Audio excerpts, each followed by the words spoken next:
Hi, everyone. Welcome to Psychology and Spirituality Bridge to a Better Life discussion. During our weekly episodes, we explore the intersection of spirituality and psychology, and as a result, we capture timeless wisdom contained in both spirituality and psychology disciplines.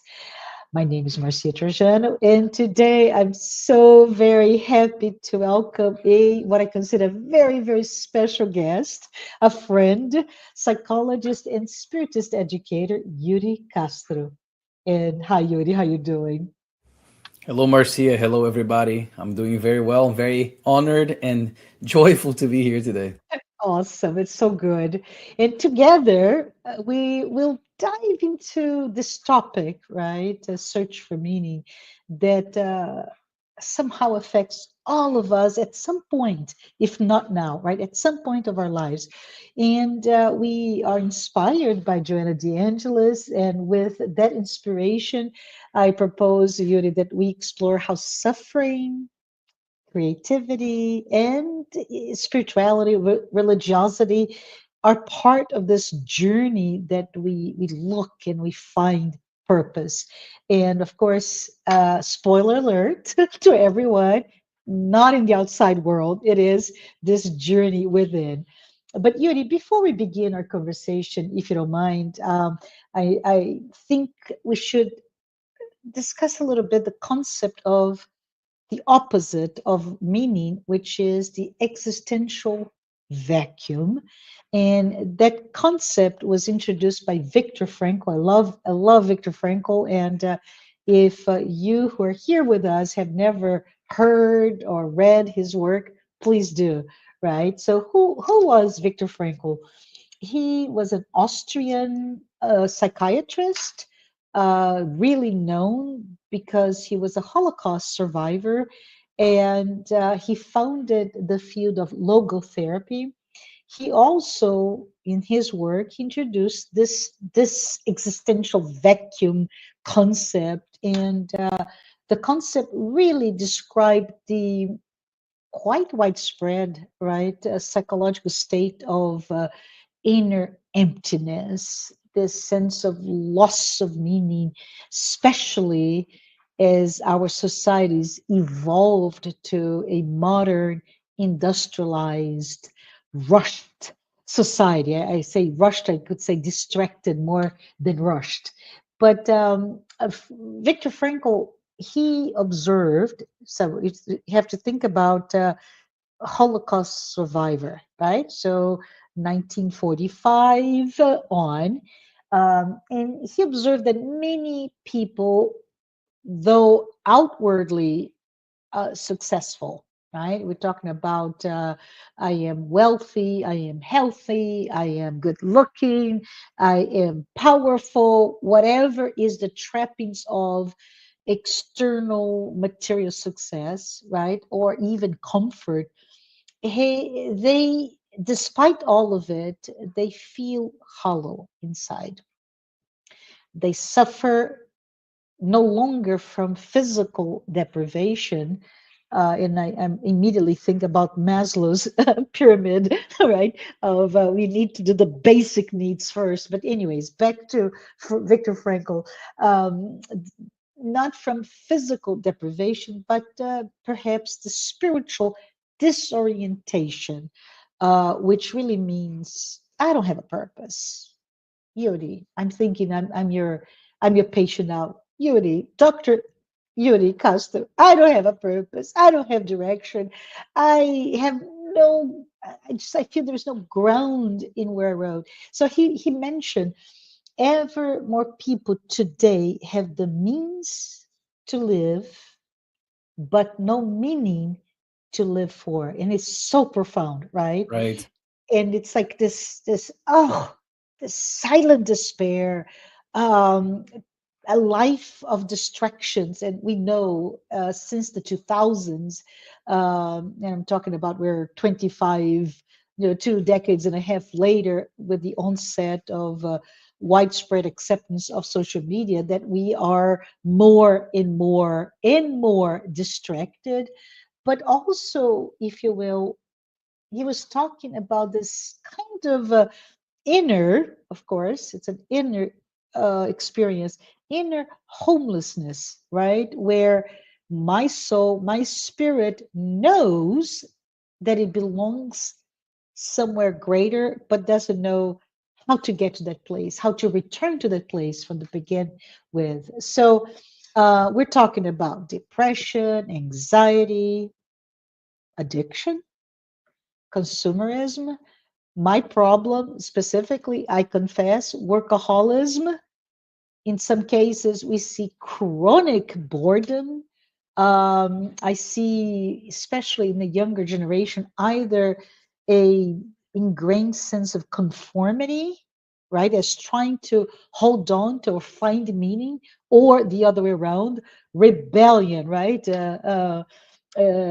James Dean's Rebel Without a Cause. So rebellion without anything to rebel against with, and ultimately suicide. So this is not for the faint of heart. This is something that is really, really hard. Instead of us maybe thinking that those symptoms that are expressed with this, this emptiness are signs of failure, right? It's really a symptom of our souls, our just inner, the most the core of who we are, in search exactly for significance, for meaning, right? And I know and I'm going to stop talking here, but Viktor Frankl is amazing. But Viktor Frankl specifically, he believes the root cause of why we are where we are today, but today is what, 7 decades after the end of the war, 8 decades. So it's quite much later in the now of what he was writing about. But he said that today, and I don't know if you agree with that, but we are really losing traditional values. The anchor of our society is just really fragmenting, and even religious frameworks are declining with a staggering rate, right? And those could have been our spiritual anchors. And without them, we're like a boat that is adrift. And Hmm. right? And how do you do this? We'll fill that vacuum with, I don't know about you, but what I see is a search for pleasure. And by pleasure, I mean, I don't know, uh, I want to experience a jolt of adrenaline. So I'm going to, do parachuting or skydiving or whatever. It's like I want my journal, if you are a journalist, full of experiences. But okay, great, but so what, right? So back to, if we're back to Joanna de Angelis, because we're talking about meaning, and Joanna de Angelis has a really amazing book, In Search of Truth, and they go really right, hand in hand. Hmm. And she just really discusses that this existential vacuum that Viktor Frankl was talking about is not to be seen as punishment, but as an invitation for all of us to perhaps wake up.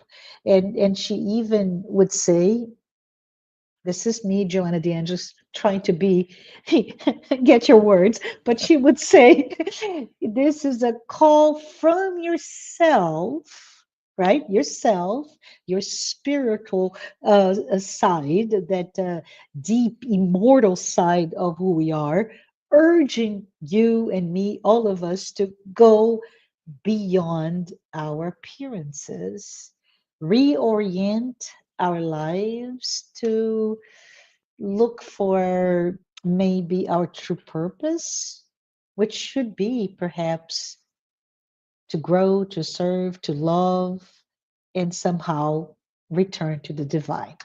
Whew.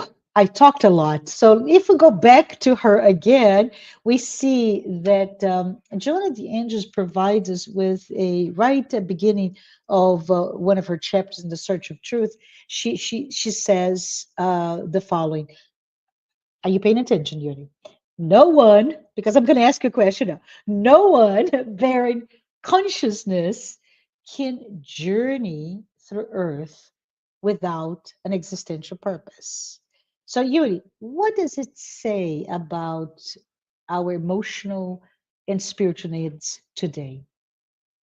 Excellent points. I love that you brought Viktor Frankl as well because it does connect extremely well. There's a lot of congruency between the Mhm. ideas, especially in this book that you mentioned, In Search of Truth, Mhm. between his ideas with he founded logotherapy, the idea of finding meaning and all of that, and suffering. And that's something that Joanna also talks about. And when you Yeah, mention this sort of vacuum or this existential, maybe we can say crisis, but sort of this existential emptiness yeah, that we see in society, we have always seen that. That's the thing. Nowadays is more advertised perhaps, and there's more things that have been sort of drawing our attention, like trying to capture our attention, and more ways that we can distract ourselves, as you already mentioned as well, yeah, that we distract ourselves from what's really going on and what I really need to do. So I think a lot of it connects very well with this notion that when you ask nowadays, because nowadays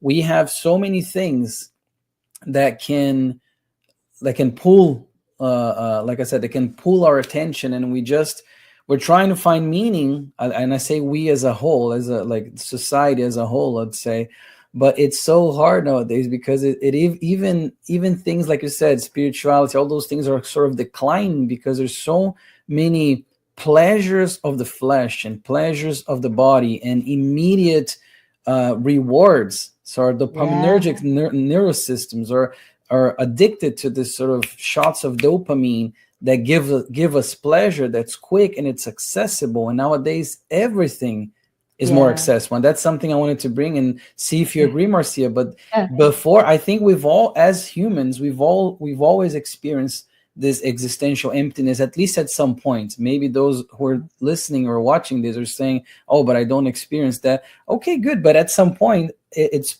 You almost will. certain. No, You at some will. point, either you have already and you Yeah. will for sure. But the thing is it's part of the process. But nowadays everything is so easily achievable. Everything is so easily in our hands. We have cell phones, we have the internet, we have logistics have improved, so drugs move easily. There's a lot of things that Mhm. are more accessible now, that is such a blessing and at the same time a curse.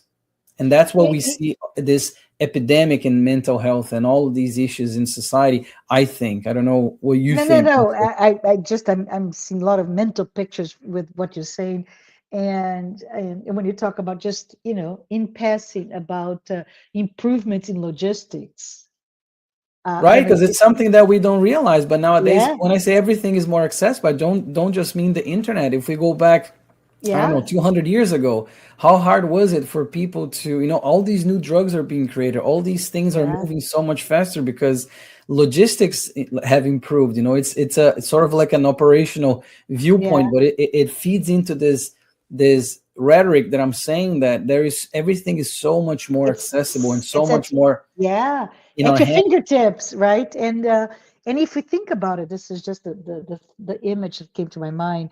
This is many years ago, Yuri. I was lucky enough to go to Africa, um, South Africa, that is. And what was so interesting in that, we have all the exotic ideas of a foreign country, and you get there, and you know what was the most present image, advertising, but the most present image in everywhere I went was Coca-Cola.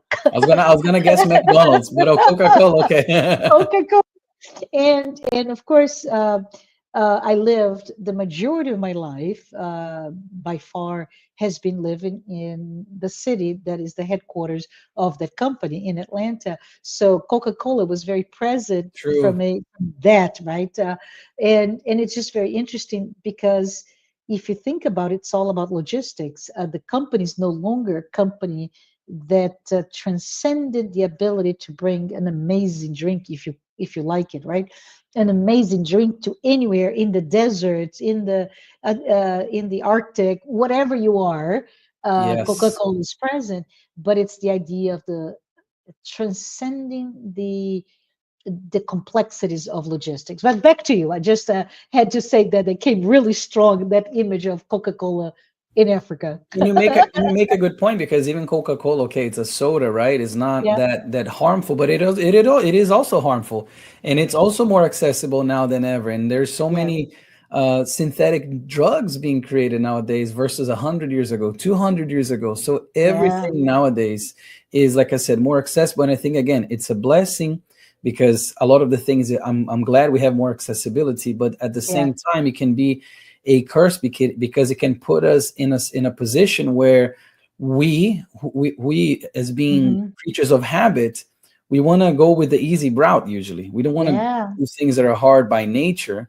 We try them, but we want what's easy. And when we're being fed with TV shows, and I have Coca-Cola delivered to my house right now with McDonald's, if I don't even need to go outside, right? yeah, yeah, It makes it so much easier. So I think, but going back to a more macro point here with the existential piece, I think that also diverts us from this quest, from this difficult journey of looking inward. 2,000 years ago, people didn't have television, mhm, people couldn't surf the internet, so they would look at yeah, stars. They would talk about meaning of life in person with other people. But nowadays, it's like it's so much harder to do that, because we're finding it very hard to take the difficult road of self yeah, discovery, of looking inward, of trying to find our true selves, and then we end up with an existential emptiness that we yeah. try to fill up with something else. But Yuri, I know we're talking about all those things that distract us as this, and you said it's always been there, and I just want to remind you and me and everyone here today that yes, so television, it's a 19th century phenomenon, just like social media is a 21st century phenomenon, right? But Plato Plato, and adverted, not adverted. He alerted us. Warned, yeah. Yeah, he warned us with this allegory of the cave, Oh yes. which right. So for those of you in very simple words that do not know, so Plato, he was a disciple of Socrates, right? Socrates never wrote anything, but he taught a lot, and Plato wrote in copiously, including the apology, to kind of tell the world Socrates was innocent when he was sentenced to Yes. death. But he brought the allegory of the cave, which is this idea, exactly what you're saying. Right now, we're back to the TV image here, where in that case, in the cave, over 2,000 years, way over 2,000 years ago, the idea that Plato brought was that this man, three men, were sitting down in a cave, shackled, right? They're prisoners of the cave. And of course, this is allegory, the prisoners of what we do with our mind. But in that cave, there will be a Projection. projection, right? A shadow projection into the cave walls. And they bought into the idea of the illusion, right? The illusion projected into the wall, as that is what reality is.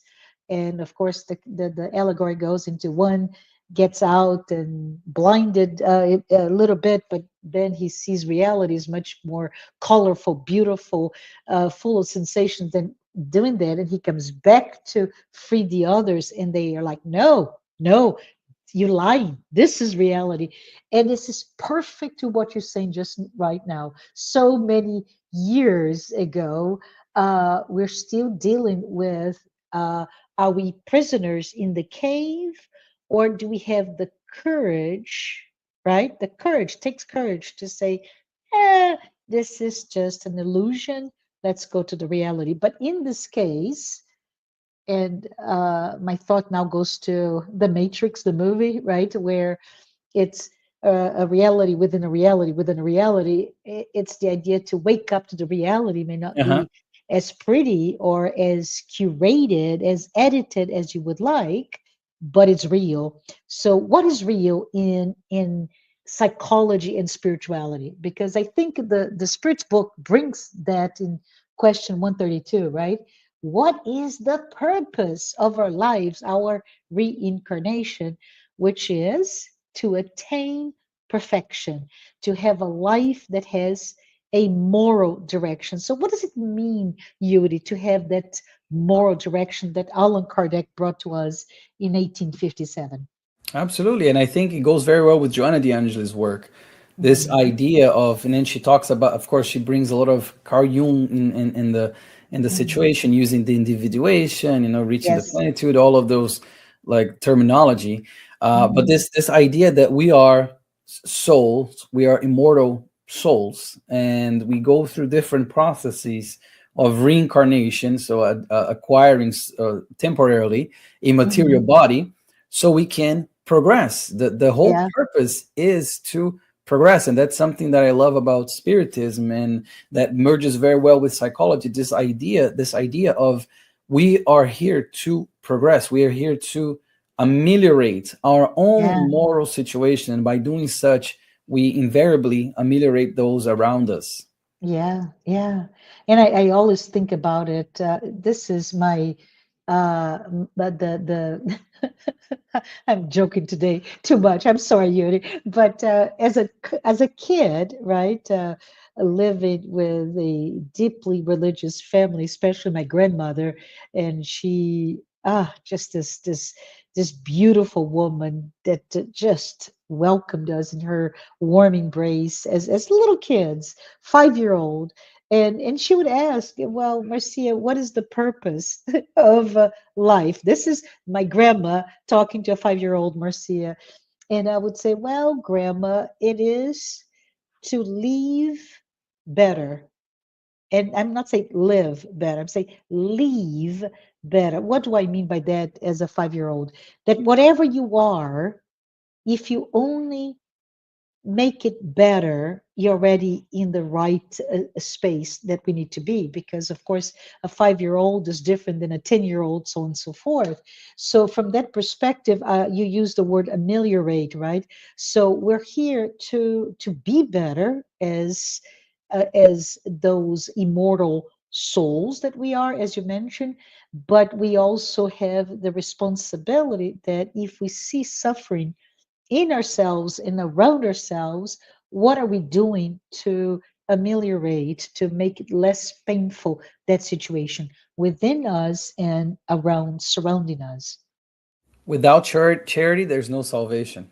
We hear Yeah, that from our codifier Allan Kardec, and yeah, the idea, you're saying helping those around us, which yeah. ties very, very, very well with the meaning of life and this Mhm. existential meaning, even brought by Viktor Frankl. And he talks Yeah, about finding meaning in love, as in our connection. One way is of finding meaning through love, and he talks about the connection that we have with other people, because we are all interconnected. That's the I think the beauty of humanity, and the beauty of where we are, this yeah, idea that we improve ourselves and we improve others around us, and yeah, this notion that the reincarnation is this new chance. I'm not gonna say second chance, because it's a lot of chances probably, yeah, but yeah, is this new chance to sort of repair the errors that we made before, but also get new trials, and trials that are going to improve us, make us closer yeah. to that process of the individuation that we talk about. So that Joanna Mhm. and Carl Jung they talk about. So I think a lot of it has to do with this notion when we're talking about the search for meaning, which is this episode today, is this notion that if we try to find meaning in things that are ephemeral, things that are Yeah, materialistic or material oriented necessarily, which are always outside of us, yeah, we're going to end up with an existential vacuum, an existential emptiness, if we try to derive meaning from things yeah, that are material, yeah. ephemeral, outside Y- of us. What do Yeah, you so think? I think it's beautiful because I think we're we're all in agreement. We don't like to suffer, right? We don't like to Yeah. suffer. So Viktor Frankl, Allan Kardec, Joanna DeAngelis, Carl Gustav Jung, Yes, they're yes. all holding hands right now, saying, "Yes, everyone, Yuri and Marcia especially, let us understand that the suffering that you may feel, right, is all about your own soul searching for meaning." Now, Viktor Frankl gave a little bit of an understanding why, right? The degradation of traditional values or of religions, et cetera, et cetera. So now we know why, but so what? What do we do with that? How do we go about maybe living lives of not they're not so empty perhaps, and that at least are moving toward fulfillment. And I think it's all about waking up, right? You're waking up to to the idea of what is meaning and what are our tools, like going back to Plato's allegory of the cave. What can I do to just open the shackles of what imprisons me? And you mentioned something quite interesting in relating to the biggest, the most common source today of that distraction, which is that little mobile device. And you mentioned it is, cognitively speaking, it's that dose of dopamine, right, that keeps feeding us almost like a drug. And Oh yeah. no matter how wonderful it is, let's say here, fictional proposition here, we go to the best restaurant, right? You and I meet and we go to the best, the most, like a three Michelin star restaurant in whatever city in the world, and we're there, and this is just not only expensive, but it's like a moment that we reserved, we got ready, we dressed to the occasion, we have all of that there, and we look at it and we go like, I prefer my dose of dopamine here. This doesn't cut it. And to me, I'd love to hear from you, from your perspective, that chasm between reality and delusion seems to be widening. So it's harder and harder for us to wake up to the real source of meaning in our lives. Yes, I agree 100%. And I love the word you use the word chasm, because Hmm. the wider that chasm, the bigger the suffering because of the existential meaning or lack thereof, Hmm. because there's this idea, and I see this again in teenagers in my own profession whom I treat. Yeah. This look, the prefrontal cortex, the rewards pathway in our prefrontal cortex, they are pretty much the same for drugs, for food, for sex, for TikTok, for like things like that. And Uh, these kids who have an underdeveloped prefrontal cortex, which is the normal way that our brains develop, hmm. they are becoming easy prey because Yeah. Yeah. exactly because of the fact that like I said before in the beginning, it's the easy road, it's the easy path, and it's the quick shot of dopamine that feels very good. And anything that deviates from that, Hmm. aka a book. That's why it's so Yeah. hard for people to read a book and sustain attention nowadays, because it Hmm. doesn't feel rewarding. That's Yeah. what we're seeing the issue. But then these kids, they transition into adulthood, or those who are adults already and didn't live through the phase of teenagehood and social media. We also see those issues with them, where Yeah. they're addicted to these things, and like I said, these external pleasures, these external rewards, and they're numbing themselves and finding more and more emptiness. And we see that translated again in my profession in Hmm. the rates of depression, anxiety, all these mental illnesses that Hmm. are devastating our society. And it's not by accident. Yeah. Yeah. So depression, anxiety, all related to this inability. But I really appreciate what you said, and I want to say thank you, because this is a cautionary tale for anyone who's a parent today, right? What can I do? What should I do to um, shield my children, be it, really children or teenagers, etc.? How can I shield my, the next generation from being that easy of a prey to all of those things? And I would say for anyone who is behind producing TikTok videos, right? Or those that are behind, say, pharma industry, looking for the creation of drugs to save someone. Despite of all of those things, we need to learn to identify critically, what do I need to do with my brain? Your biggest tool today is your brain. Well, I would say actually it's not the brain, it's the heart, right? But for us to live in society, we need our cognitive functions. And we're just saying, no, I'm not. I'm going to stop reading, which from a humanity perspective, the ability to communicate, to socialize, and to read are the biggest achievements. We are here because of those achievements. So what are we doing? Are we just saying, no, we're going to not do anything? And I think I'm thinking now of and I forgot the name. It was a cartoon by Pixar about a little robot. Do you remember that? And Wally. Wally. Yeah. That movie was so Mm-hmm. tremendously impactful to me, not impactful to the reality that we're all suffering, which is a planet Earth becoming a planet of trash or lack of waste management, right? So we're crumbling and falling in a world of so much trash. But also when he sees the population of overweight, completely catered to people in, do you remember that, going around Mm-hmm. eating and watching a some stimulation, Yeah. but it's all numbing Like them. zombies, basically. Yeah, Yeah. yeah, and that was quite an impactful, as I said before, movie to me, because perhaps it predicts what our society can become, right?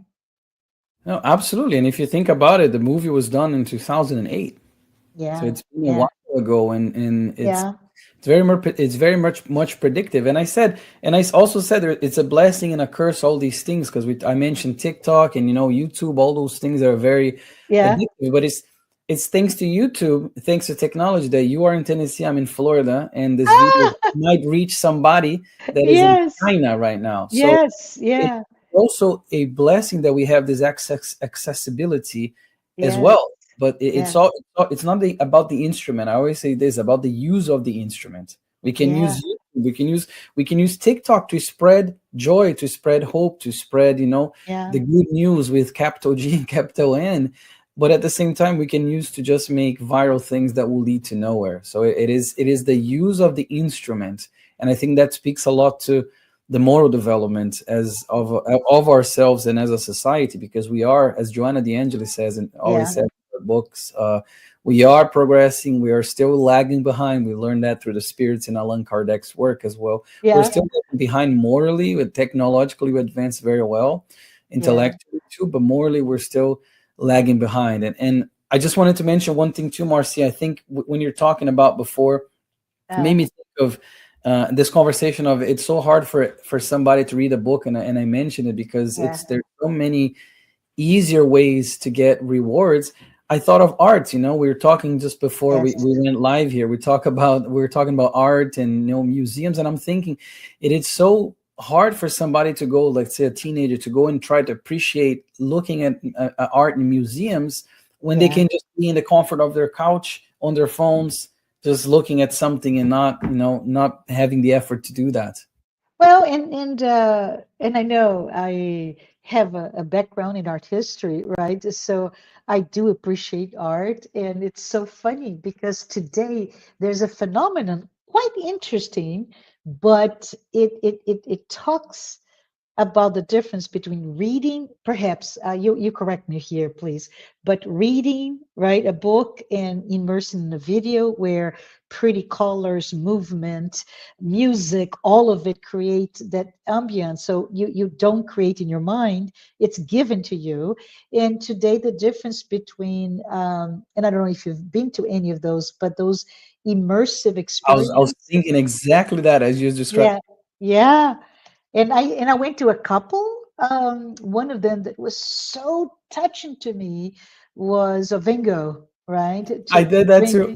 Oh, isn't it amazing? Isn't it just absolutely to be inside of, depending on the environment, walls, but it's just projecting the colors, the life, the music, and it gives a whole different meaning to understanding the genius of Van Gogh as a painter, right? Instead of I think it's about this size. The majority of his paintings are not very large, and you see yourself as that. There is another one that is really interesting, just from a scale, as I mentioned, the size of Van Gogh's, but. Napoleon, right? The movie about the Bonaparte, and oh gosh, the Ridley Scott, I think it was the director, Mm. if I'm not mistaken. But he did a beautiful job. But he did um, take one amazing painting, right? And which is the by Jacques Louis David, The Coronation of Napoleon, I think is the title. And it's in the Louvre, and that is just like a size of a wall of a regular bedroom almost. And but he did a beautiful, as a director, he created so true to that painting, right?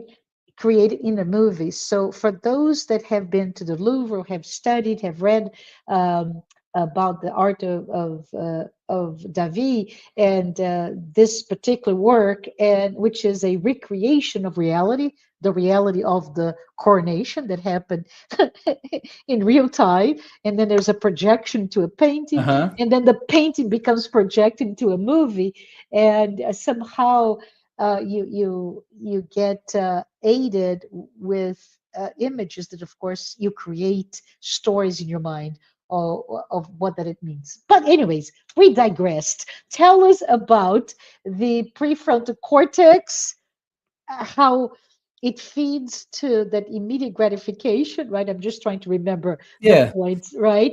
And our addiction to external immediate rewards, which leads to our now, and that's the problem at bay here, uh, our problem to no longer be anesthetized with those inputs that are ready made for us.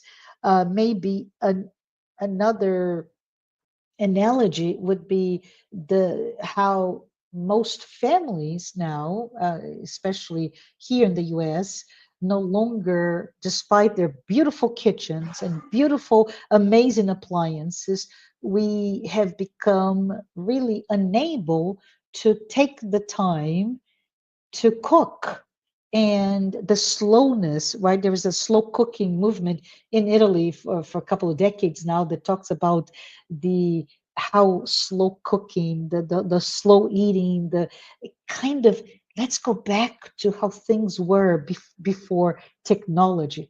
This is not an apology to not eat out, or Hmm. or Yeah. or buy ready made, or even hire DoorDash or Uber Eats, right? No, it's not. It's about can we not move ourselves or fall prey, as you mentioned, those words are very impactful to me, to being unable to do things if outside of that completely edited and curated experience of whatever it is in life, right? Can we read again? Can we put our brains and our hearts into what is really meaningful to us? I think we can and we should. We should try Mhm. to look for things that, or we should try, let me rephrase. We should try to avoid as much as we can. because it's Mhm. inevitable. Yeah. And it's also, there's nothing wrong, if I want to just watch TV for 30 minutes or a TV show that Yeah. I'm really interested in, it's nothing Yeah. wrong with that. It's just the excessive and inappropriate use of the instruments. And if Yeah. we take it to a macro level now, let's talk about reincarnation. Let's talk about, the instrument. And I'm touching Mhm. my arm here for those who are just listening. I'm touching my shoulders.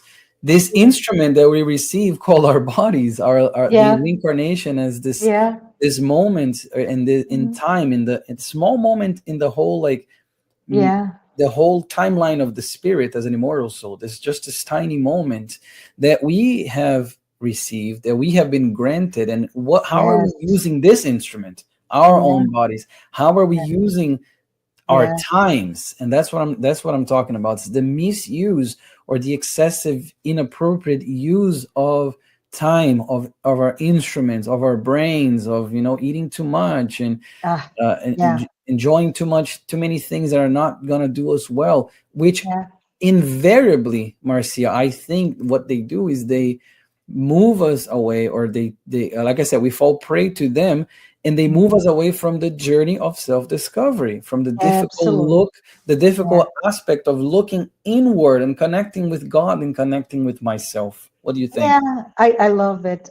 There's another concept. I know we're getting to the end, so before we say goodbye today, because this is a great conversation, but there's an interesting concept, right? Which is the imago Dei, and imago Dei, the image of God, which is, by the way, spiritually speaking, it's foundational in the Judeo-Christian thought, right? And all it is, this concept is to um, just to make it inside, right? The idea that the sacred divinity, that the concept of divine is inside of all of us, right? Yes. So when we think that, but you're saying the man is in the image of God, what does it mean? Well, it's really all about how God is already within us, and we we bridge to inside of ourselves every time we are creative, every time we're demonstrating that spiritual psychological maturity, right? Every time we can, I don't know, see the spark of the soul, and when we are so true to ourselves that we are, boom, connected with our Father, our Creator, and we become, right, gods as well, with the lowercase g here. And I think it's very interesting when we say that, because we also, in historically speaking, have fallen prey to the idea that religiosity, my expression of my faith, is external worship. And we say, no, not at all, right? What we mean is, it's that idea that connecting with everything in our lives, which goes back to the beginning, right? How can we do that, Yuri?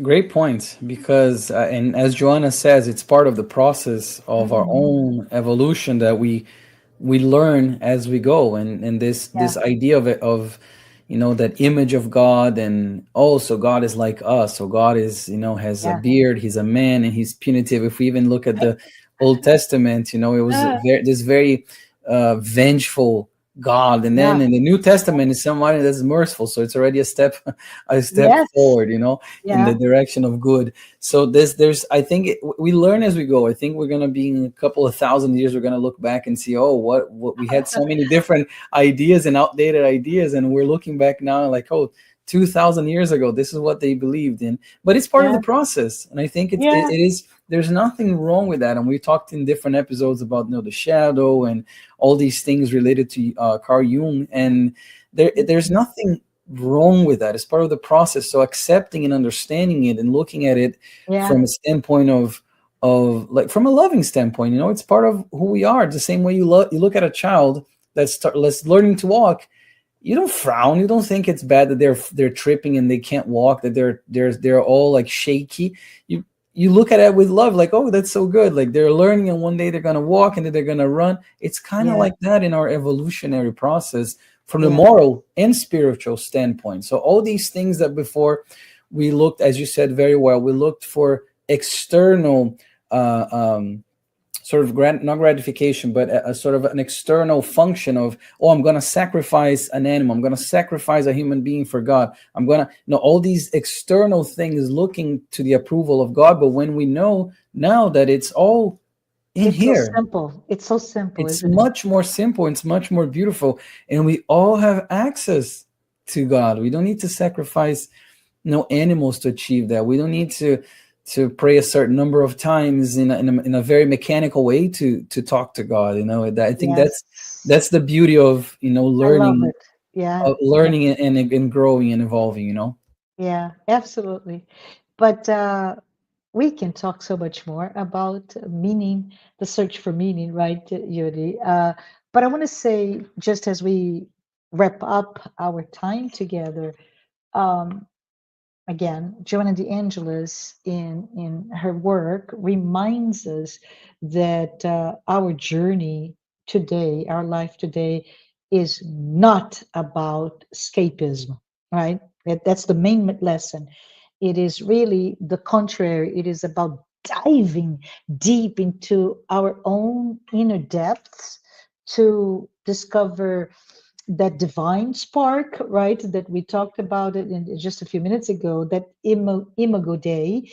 And we will not find the image of God, unfortunately, in temples or rituals, but in how we actually unfold our own consciousness.